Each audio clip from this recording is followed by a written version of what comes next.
Y a esta hora vamos a escuchar nuestro panorama nacional. Panorama Nacional, Noticias RPTV. Dirige Daniel Muñoz. Hola, cordial saludo. Mi nombre es Angélica Luque y es un gusto estar con ustedes en el Panorama Nacional de Noticias RPTV. Comenzamos este panorama nacional con el dato del día.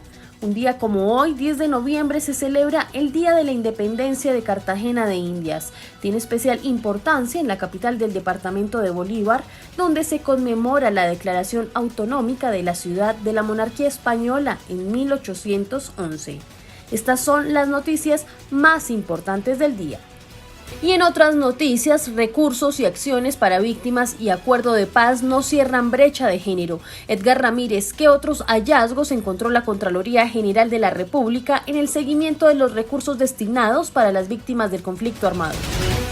Como insuficientes, consideró la Contraloría General de la República los recursos del Presupuesto General de la Nación destinados a la aplicación del enfoque de género en el marco de la política de víctimas y el acuerdo de paz.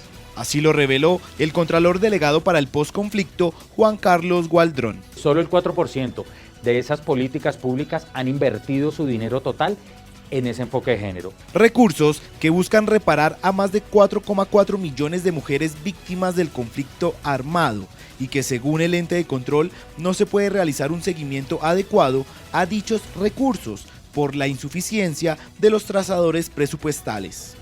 Se está instando a todas las entidades del orden nacional y también de los órdenes subnacionales a que los trazadores relacionados con género sean mucho más juiciosos para que el seguimiento financiero y el control fiscal que ejerce la Contraloría General de la República se pueda hacer de mejor manera.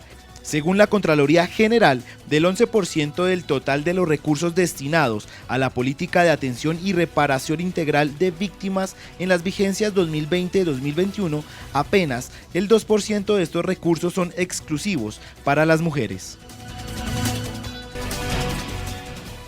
Hasta aquí este panorama nacional de noticias RPTV. Visítenos en nuestras redes sociales y en nuestro canal de YouTube. Soy Angélica Luque, que tengan un feliz resto de día.